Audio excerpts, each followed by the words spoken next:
وہ انڈیا کی ایک وزیر اعظم عورت گزری تو کسی نے اس سے کہا کہ پاکستان نے تو تمہیں شکست دی ہے، تم جیت نہیں سکے بڑا ملک ہو کے. کہنے لگی کوئی بات نہیں، تھوڑا وقت ٹھہر جاؤ، ہم ان پر تہذیبی یلغار کریں گے، ان کے گھروں میں ننگا ناچ کریں گے، یہ گندی تصویریں دیکھیں گے، یہ گند میں الجھ جائیں گے. اور جو قوم گند میں الجھ جایا کرتی ہے وہ پھر کسی سے لڑنے کی طاقت نہیں رکھتی، اس کے اندر ڈٹ جانے کی ہمت نہیں ہوتی، اس کی غیرت کے جنازے نکل جاتے.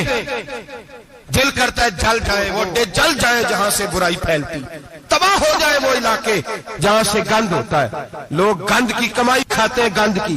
ایکٹروں کے ساتھ کھڑے ہو کے فوٹویں کھچاتے ہیں اور گناہ پہ فخر کرتے ہیں، اور گندے لوگ کہتے ہیں اللہ کا فضل ہے ہم گند پھیلا رہے ہیں. ثم معاذ اللہ، لوگ گناہ پہ فخر کرتے ہیں چوکوں چوراہوں میں. محمد بن قاسم آئے ہندوستان پہ راجہ دہر کے مقابلے میں، نوجوان میری طرف دیکھے اور صحیح ہو کے بیٹھے، خاصے صحیح ہو کے بیٹھے، تقریر نہیں کر رہا، جذبات کا میرے جذبات سنے، دل کے پھپولے جل رہے ہیں حسینے کے داغ سے.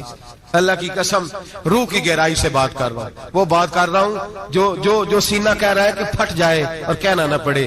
قرآن و حدیث پڑھتے ہیں اور پھر اپنا حال دیکھتے ہیں تو لگتا یہ ہے کہ عذاب قریب آ گیا ہے، لگتا ہے زمین پھٹنے والی ہے، آسمان گرنے والا، لگتا ہے قریب آ گیا ہے سارا کچھ. سمجھے کہ عرض کر یہ بات اگر آپ سمجھ گئے تو قیمت وصول ہو گئی. اس کو سمجھ گئے تو سمجھ لیں آپ کے مزاج کے اندر اللہ نے تبدیلی پیدا کر دی. محمد بن قاسم 18 سال کا جوان، ایک عورت کی عزت پر راجہ دہر ہندو نے حملہ کیا، محمد بن قاسم بچانے آئے.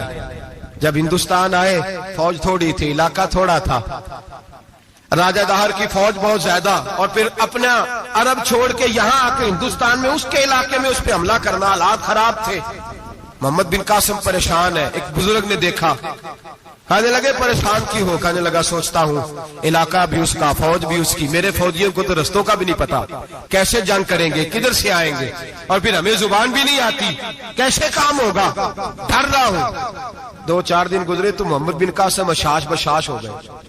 اور بزرگ کہنے لگے خیر ہے، بڑے مطمئن ہو گئے ہو. کہنے لگے بس راجہ دہر ہم سے مقابلہ نہیں کر سکتا، راجہ دہر ہمارے مقابلے میں کھڑا نہیں ہو سکتا. وہ گرا کے گرا، وہ لڑکھڑایا کے لڑکھڑایا، ریزہ ریزہ ہو جائے گا. آپ کو کیسے خوشخبری مل گئی؟ کہنے لگے مجھے پتا چلا ہے کہ راجہ دہر ذہن کا گندا ہے، وہ تو چچا کی بیٹی کو نہیں چھوڑتا، ماموں کی بیٹی کو نہیں چھوڑتا، خالہ کی بیٹی کو گندی نظر سے دیکھتا ہے. جس کا ذہن گندا ہوتا ہے وہ کسی کا مقابلہ نہیں کر سکتا. ہمیں فتح ہوگی، فتح، وہ گرے گا. وہ بزرگ کہتے ہیں میں سمجھ گیا کہ واقعی سے فتح ہوگی.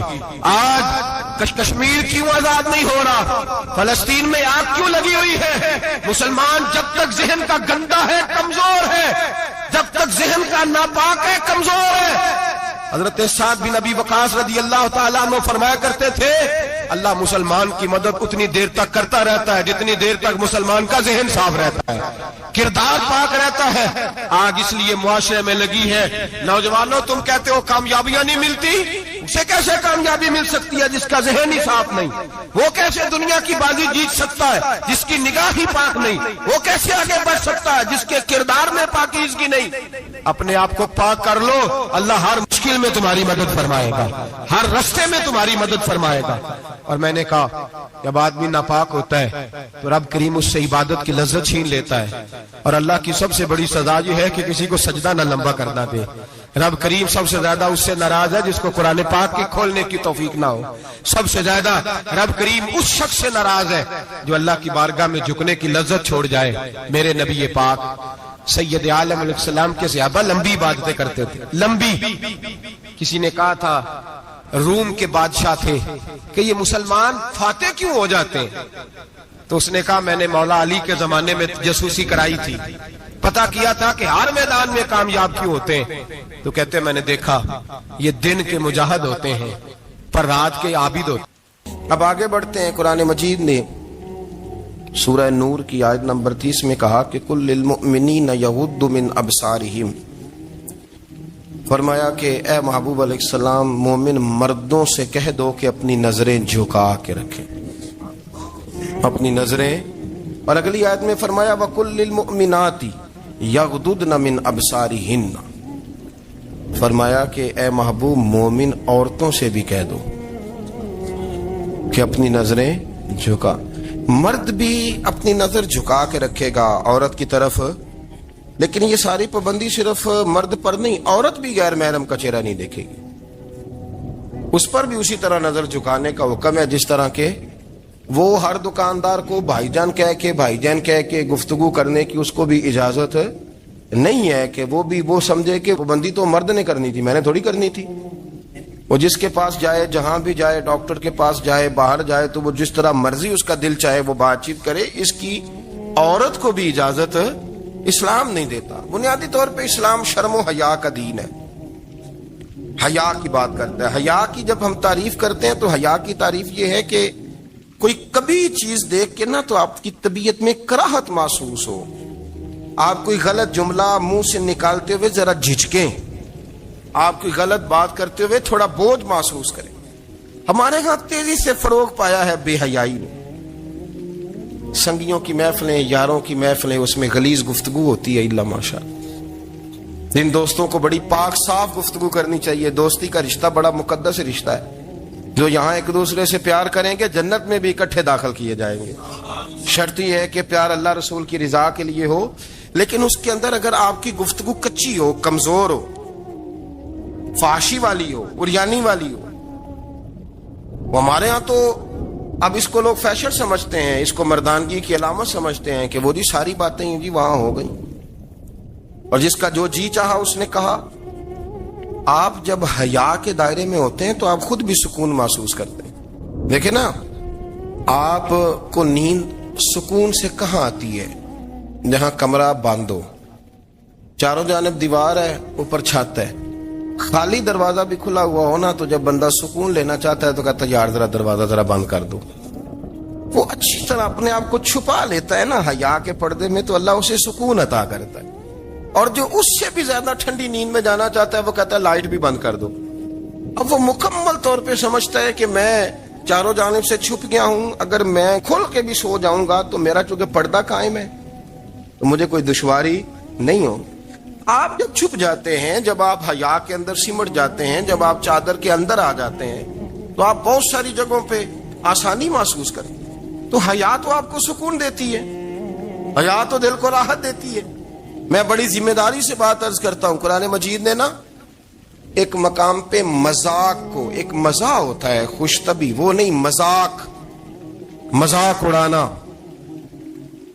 قرآن پاک نے نا مذاق کو ایک جگہ پہ جاہلوں کا طریقہ بھی قرار دیا.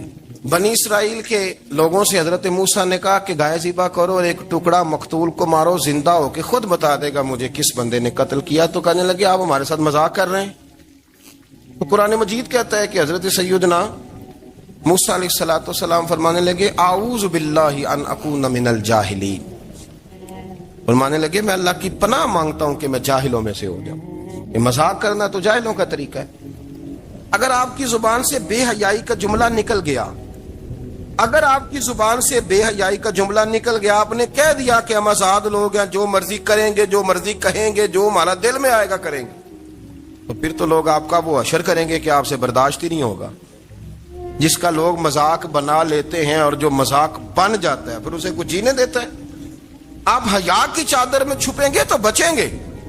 اگر آپ نے اپنا مذاق بنوا لیا یہ کہہ کے کہ میں نے مرضی کرنی ہے، پھر یاد رکھنا چھپنے کو جگہ نہیں ملے گی، پھر تکلیف میں آ جائیں گا، پھر بہت بڑی اذیت کا شکار ہو جائیں. شرم و حیا، عرب کے اندر جو کنواری لڑکیاں تھیں ان میں بڑی حیا ہوتی تھی. الحمدللہ میں بڑے فخر سے کہتا ہوں کہ میرے پنجاب کی، میرے پاکستان کی بیٹیاں بھی 20 دفعہ ان کا ابا کہے تیری شادی کرنی ہے تو وہ آنکھ نہیں اٹھا پاتی آج بھی. یہ تو وہ چند لوگ ہیں جو کہتے ہیں ہم ہائی کلاس ہو گئے، ہمیں نہیں پتا کہ وہ روشن خیال ہو گئے ہیں کہ روغن خیال ہو گئے، پتہ نہیں کدھر چلے گئے. ورنہ ہماری بیٹیاں آج بھی جب ان سے ان کا باپ، ان کی ماں بات کرتی ہے تیری شادی کی، تو وہ تو شرم کے ساتھ پچھلے سے پچھلے کمرے میں چھپتی ہیں. یہ اللہ نے فضل کیا ہوا ہے اس ملت پر. تو عرب کی لڑکی بڑی حیا والی ہوتی تھی، اس سے کوئی بات کرنی پڑتی تھی تو 20 دفعہ بات کی جاتی، پھر بھی وہ عورت چھپتی پھرتی تھی. حضرت عائشہ صدیقہ رضی اللہ تعالیٰ عنہ فرمانے لگیں میرے نبی پاک صلی اللہ علیہ وسلم عرب کی کواری لڑکیوں سے بھی زیادہ حیا کرنے والے تھے۔ قاضی اعجاز مالکی نے، شیخ عبدالحق محدث دہلوی نے، دیگر بزرگ جو سیرت نگار گزرے، انہوں نے لکھا ہے کہ نبی پاک صلی اللہ علیہ وسلم کے اندر 100 مردوں سے زیادہ طاقت تھی، 100 مردوں سے زیادہ طاقت۔ اب جو بات کہنے لگا ہوں، جو نتیجہ دینے لگا ہوں، اس پر خاص توجہ آپ فرمائیں گے۔ ذرا فکری طور پر، نظریاتی طور پر ایک چیز کو سمجھیے۔ ہم سمجھتے ہیں کہ جوان لڑکا ہے جی، جو مرضی کرے، عمر ہے جی۔ آپ ذرا بات پر غور کیجئے گا کہ حضور صلی اللہ علیہ وسلم میں طاقت 100 مردوں سے زیادہ ہے اور حیا کواری لڑکیوں سے بھی زیادہ ہے۔ ذرا اس بات کا تقابلی جائزہ کیجئے گا کہ طاقت 100 مرد سے زیادہ ہے لیکن حیا کواری لڑکی سے بھی زیادہ ہے۔ اس کا معنی یہ ہوا کہ جس ٹہنی کو پھل زیادہ لگ جاتے ہیں وہ جھکا کرتی۔ تو حیا تو حسن ہے، حیا تو آپ کو پاک صاف کرے گا، حیا تو آپ کو نرالا کرے گا، انوکھا کرے گا۔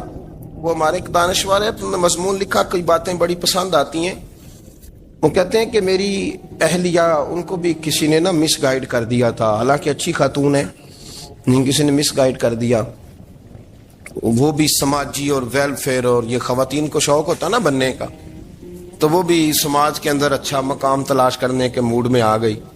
تو کہیں ایک دن جانا تھا تو بڑی بن سنور کے میرے ساتھ وہ گاڑی میں بیٹھ گئی۔ تو میں گاڑی میں، عورتوں کو یہ بھی مسئلہ ہوتا ہے نا کہ ہماری تعریف کرو، تو کئی دفعہ بعد مردوں بیچاروں کو جھوٹ بولنا پڑتا ہے، وہ زبردستی کراتی ہیں نا جی۔ اس میں گنجائش بھی دی ہے شریعت نے گنجائش دی ہے کہ کبھی بیوی کو راضی کرنے کے لیے خلاف واقعہ بات کرنی پڑے تو کر لینی چاہیے، تو وہ کراتی بھی ہیں۔ 3 موقع پر خلاف واقعہ بات کرنے کی اجازت ہے، واقعے کے خلاف بھی آپ بات کر سکتے ہیں۔ جنگ کے موقع پر 2 لوگوں کو صلح کرانے کے لیے اور بیوی کو راضی کرنے کے لیے کر لیں کوئی ایسی بات، بے شک اپنی طبیعت پہ جبر کر کے کر لیں، گنجائش ہے، اجازت ہے۔ وہ کہتے ہیں جب وہ گاڑی میں میرے ساتھ بیٹھی بن سنور کے، وہ تقاضا کرنے لگی کہ میں نے بڑے اچھے کپڑے پہنے ہیں پر آپ نے توجہ نہیں کرائی۔ وہ سیانا بندہ تھا، وہ چاہ رہا تھا کہ میری خاتون سمجھ جائے۔ وہ کہتے ہیں مجھے پتا تھا کہ بیچاری مس گائیڈ ہو گئی ہے، دل کی بڑی اچھی ہے، سیانی ہے، لیکن اس کو کچھ خواتین نے، کچھ لوگوں نے مل کے اس کو ذہن غلط کر دیا ہے کہ سماج میں نکلو، باہر جاؤ، کام کرو، فلاں کرو، اپنی مرضی سے جیو۔ تو میرے ساتھ گاڑی میں بیٹھی کہیں جانے کے لیے، تو مجھ سے کہنے لگی کہ آپ نے میری طرف توجہ ہی نہیں کی، آپ نے کوئی ذکر ہی نہیں کیا کہ میں کیسی لگ رہی ہوں۔ تو وہ کہتے ہیں میں نے اسے کہا کہ اگر تو ناراض نہ ہو تو پھر میں صحیح والی تعریف کر دوں۔ تو اس نے کہا کہ آپ کر دیں۔ تو کہتے ہیں میں نے درد سے اور خلوص سے اپنی بیوی سے کہا، خلوص کے ساتھ میں نے کہا میں تو روز گھر ہوتا ہوں، روز شام کو گھر ہوتا ہوں، اگر تو میرے لیے تیار ہوتی تو میں تیری تعریف کرتا، لیکن آج تو باہر جانے کے لیے تیار ہوئی، تو پھر ان سے تعریف کی امید رکھ جن کے لیے تو نے تیاری کی ہے۔ میرے لیے تیاری کرتی تو میں تو ہر شام تیرے پاس ہوتا ہوں۔ کہتے ہو میرے لفظوں میں درد تھا تو وہ بھی رو پڑی۔ کہنے لگی آپ گاڑی روک دیں، مجھے باہر جا کے کسی کو راضی نہیں کرنا، میں نے اسے راضی کرنا ہے جس کو رب کریم نے میرا شوہر بنایا اور میرے لیے منتخب کیا ہے، میرے ماں باپ کو، میں واپس لوٹتی ہوں۔ یہ ایک پہلو ہے سلگتا ہوا، اس کو سمجھا جائے۔ رسول کریم صلی اللہ علیہ وسلم عرب کی کواری لڑکیوں سے زیادہ حیا والے تھے، کواری لڑکیوں سے زیادہ حضور حیا فرمایا کرتے تھے۔ جب خانہ کعبہ کی مکہ شریف میں تعمیر ہو رہی تھی نا، اہل عرب اس کو تعمیر کر رہے تھے، تو نبی پاک صلی اللہ علیہ وسلم اپنے چچا حضرت عباس کے ساتھ خانہ کعبہ کی تعریف میں مصروف تھے۔ تو عرب کے لوگ چونکہ لمبا کرتا پہنتے تھے پیروں تک، تو نیچے اگر کسی وقت کوئی چیز نہیں بھی ہوتی تھی تو کسی کو وہ نظر نہیں آتی تھی، چونکہ پردہ رہتا تھا، لمبا کرتا پہنا ہوا ہوتا تھا۔ تو جب بچے، سرکار کی عمر مبارک بھی ابھی تھوڑی تھی، تو اس طرح بچے جب نکلتے تو وہ کئی دفعہ اپنی تہمت اتار دیتے نیچے سے، اور کوئی مزدوری کرنے لگتے تو 3-4 طے کر کے تہمت کی کندھے پہ رکھ لیتے، جس طرح کبھی دیہاتوں میں لوگ کپڑا سر پہ رکھتے تھے کہ اوپر اگر کوئی وزنی چیز رکھیں گے تو وہ تکلیف نہیں دے گی۔ نبی پاک صلی اللہ علیہ وسلم بھی سب لوگوں کے ساتھ خانہ کعبہ کی تعمیر میں شامل تھے۔ تو حضرت عباس رضی اللہ تعالیٰ عنہ نے کہا، حضور سے ابھی اعلان نبوت بھی نہیں فرمایا تھا، بھتیجے آپ بھی تامد اتاریے، یہ صحیح مسلم میں حدیث موجود، اور اس کو کندھے پہ رکھ لیجیے، آپ اینٹیں اٹھا اٹھا کے لا رہے ہیں تو ذرا آپ کو تکلیف نہیں ہوگی۔ تو سرکار دو عالم صلی اللہ علیہ وسلم سے یہ بات کہی اور پھر جلدی سے حضور کی تہمت کو نکال کے نا، حالانکہ لمبا کرتا پہنا ہوا ہے، تو وہ جیسے ہی ان کے کندھے پہ رکھا اینٹیں رکھنے کے لیے تو سرکار تو زمین پہ گر گئے، بے ہوش ہو گئے، آنکھیں آسمان کی طرف، اور پھر حضور پکار رہے ہیں آزاری آزاری آزاری، میرا تامت دے دو، میرا تامت دے دو۔ کبھی کوئی شخص اس وجہ سے بھی بے ہوش ہوا ہے کہ میرے وجود سے کپڑا اتر گیا ہے؟ حالانکہ سرکار پر وہ بے ہوشی بھی نبی پاک کا وہ جو غلبہ ہے نا شرم و حیا کا، اس کی وجہ سے، ورنہ تو حضور فرماتے ہیں کہ میری آنکھیں سو جاتی ہیں، دل تو میرا اس عالم میں بھی جاگتا رہتا ہے۔ تو سرکار زمین پہ تشریف لے آئے، آنکھیں میرا تامت دے دو، میرا تامت دے دو، تو جلدی سے انہوں نے تامت دیا تو حضور نے باندھ لیا، پھر طبیعت مبارک میں تسلی ہوئی۔ یعنی ہم اس رسول کے غلام ہیں کہ جن کے تو وجود سے کپڑا اتر جائے تو حضور برداشت نہیں کرتے، قبول نہیں فرماتے، تکلیف شروع ہو جاتی۔ لیکن یہاں نوجوان ہیں اور بڑا قد کاٹ ہے اور بڑے بڑے سمجھدار لوگ ہیں، گرمی آتی ہیں تو شارٹ کپڑے پہن کے گھومتے ہیں، ان کو خیال نہیں کہ یہ وہ والا لباس ہے جو باہر تو کیا گھر میں اماں کے سامنے نہیں پہننا چاہیے، بہنوں اور بیٹیوں کے سامنے نہیں پہننا چاہیے۔ آپ کی گفتگو میں شرم و حیا ہو، آپ کے لب و لہجے کے اندر حسن ہو۔ آپ کو پتہ ہے نبی پاک صلی اللہ علیہ وسلم نے فرمایا میری امت میں سب سے زیادہ حیا کرنے والے عثمان غنی ہیں، عثمان غنی سب سے زیادہ حیا کرنے والے۔ آپ فرمایا کرتے تھے جب سے حضور کا چہرہ دیکھا ہے میں نے کبھی اپنی شرمگاہ بھی نہیں دیکھی، میں نے آنکھوں کا وضو نہیں توڑا، اور جب سے حضور کے دست مبارک میں نے بیعت کے لیے سیدھا ہاتھ بڑھایا تو پھر سیدھا ہاتھ میں نے کبھی گندگی کو نہیں لگایا۔ حیا تھی۔ آپ باتھ روم کے اندر بھی غسل فرماتے تھے تو کپڑوں سمیت کرتے تھے۔ کسی نے کہا حضرت جی واش روم کے اندر کیوں نہیں کپڑے اتارتے؟ آپ فرمانے لگے باہر بندوں سے حیا کرتا ہوں، اندر جاتا ہوں تو رب سے حیا آنی شروع ہو جاتی، وہ تو دیکھ رہا ہے نا۔ تو میں جو بات آپ کی خدمت میں عرض کرنا چاہتا ہوں اس کو آپ سمجھیے گا میرے عزیز، کہ شرم والا مزاج، گفتگو بھی شرم والی، آنکھیں بھی شرم والی، لباس بھی شرم والا، دوستی یاری بھی شرم والی، بہت ساری ایسی باتیں۔ دیکھیں نا آپ ذرا، میں نے کہا کہ باتوں کو سن کے گزر نہ جایا کریں، اس کی گہرائی پر غور کریں۔ حضور علم کا سمندر ہے، سرکار سے زیادہ علم دنیا میں کسی کے پاس موجود نہیں ہے، اور صحابہ کو موقع ملا ہوا ہے اس سمندر سے فیض لینے کا، لیکن ان کی حالت یہ ہے کہ حضرت علی المرتضیٰ فرماتے ہیں 14 دن گزر جاتے، حضور سے کوئی سوال پوچھنا ہوتا تھا پر میں شرم کے مارے نہیں پوچھ پاتا تھا۔ 14 دن بخاری شریف میں موجود ہے۔ ایک دن نبی پاک صلی اللہ علیہ وسلم نے پوچھا صحابہ سے کہ وہ کون سا درخت ہے جس کے پتے نہیں گرتے، اور وہ درخت اس طرح ہے جس طرح مومن ہوتا ہے، وہ درخت میرے مومن کی طرح بتاؤ۔ حضرت عبداللہ ابن عمر فرماتے مجھے پتا تھا کہ وہ کھجور کا درخت ہے، لیکن چونکہ ابو بکر صدیق بھی بیٹھے ہیں، عمر فاروق بھی بیٹھے ہیں، مولا علی بھی بیٹھے ہیں، عثمان غنی بھی بیٹھے ہیں، اتنے جید لوگ بیٹھے ہیں، تو مجھے حیا آتی تھی کہ میں کیوں جواب دوں۔ کہتے سرکار نے کئی دفعہ پوچھا، لوگوں نے کئی اور درخت بتائے، پر فرمایا تمہارا جواب درست نہیں ہے۔ آپ حیا کے اس پہلو پر غور کریں کہ سوال کا جواب آتا ہے، سوال کا جواب، یعنی مجھے سوال کا جواب آتا اور پھر میں دوں نہ، مجھے بدہضمی نہ ہو جائے گی؟ یہ کیسے ممکن ہے کہ میری رات گزر جائے، مجھے پتا بھی تھا اور میں نے بتایا نہیں؟ بہت سارے لوگ آ کے بہت ساری باتیں بتاتے ہیں، بہت ساری باتیں وہ سمجھاتے ہیں، تو ہم غور سے ان کا چہرہ دیکھنے لگ جاتے ہیں، کہتے ہیں یار اس کا تو دعویٰ تھا کہ میں سمجھنے آتا ہوں، یہ تو ہمیں سمجھا رہا ہے، چلو الحمدللہ ہم سمجھنے کو تیار ہیں۔ لیکن میرے عزیز پتہ بھی ہے جواب کا، علم بھی ہے، لیکن فرماتے ہیں میری حیا نے مجھے اجازت نہ دی کہ میں جواب دوں۔ آپ فرماتے ہیں پھر حضور سے صحابہ نے عرض کی کہ یا رسول اللہ آپ ہی بتا دیں وہ درخت کون سا ہے، تو حضور نے فرمایا بھائی وہ کھجور کا درخت ہے۔ تو آپ فرماتے ہیں میں دل ہی دل میں کہہ رہا تھا کہ الحمدللہ میرا جواب درست ہے، حالانکہ میں نے جواب دیا ہی نہیں۔ تو لفظوں میں حیا، جملوں میں حیا، آنکھوں میں حیا، اٹھنے میں حیا، بیٹھنے میں حیا، چلنے میں حیا ایک خوبصورت حسن ہے، اور نبی پاک صلی اللہ علیہ وسلم نے فرمایا جب تو بے حیا ہو جائے نا پھر تو آزاد ہے، پھر تو جو مرضی کا، پھر تو جو اس لیے بزرگ جب کسی کو بے حیا کہتے تھے نا، اللہ اکبر، اور جب کسی کو کہتے تھے نا یہ بے حیا ہے، تو لوگ سمجھتے تھے کہ کوئی ہلکی سی بات کر دی، لیکن ان کا معنی یہ ہوتا تھا کہ بس بھائی اب اس کے ساتھ کوئی کلام کرنے کی ضرورت ہے، اس کو اب اصلاح کی ضرورت نہیں، یہ بے حیا ہے۔ کیا معنی؟ کہ اب یہ جو اس کے دل میں آئے گا وہ کرے گا، جو اس کی طبیعت چاہے گی وہ کرے گا، اب یہ کسی پہلو بھی قابو آنے کو تیار بے حیا ہو گیا۔ بے حیائی بہت بڑا عیب ہے، اور جو لوگ کہتے ہیں کہ ہمیں بالکل آزادی ہونی چاہیے، ہمارا اپنا جسم ہے تو ہماری اپنی مرضی چلے گی۔ ایک وزیر صاحب ہیں، پتہ نہیں میں ان کو جانتا تو نہیں، انہوں نے سینٹ میں تقریر کی ہے، میں نے ان کی بات سنی ہے، اس نے کہا نہیں بھائی، جسم رب کا ہے تو مرضی بھی تو رب کریم کی چلے گی، اور مرضی بھی اللہ کی۔ یہ مجھے تھوڑا سا مسئلہ ہے جسم پر، کبھی کبھی مجھے کثرت سفر سے الرجی ہو جاتی ہے۔ میرے ساتھ لوگ نا دل سے پیار کرتے ہیں، شاید ہی کوئی اچھا ڈاکٹر ہو جس تک میرے سنگی مجھے لے کے نہ گئے ہوں، پر جسم اللہ کا ہے نا، مرضی بھی جب وہ چاہے گا صحت دے گا۔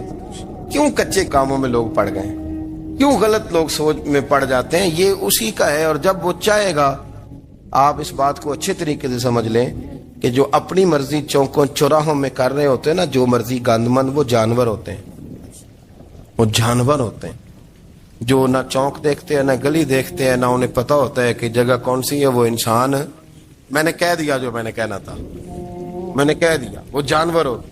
اور جو کچھ انسان ہوتے ہیں نا، ان کے اندر کچھ نہ کچھ پھر شرم حیا بھی ہوتی ہے۔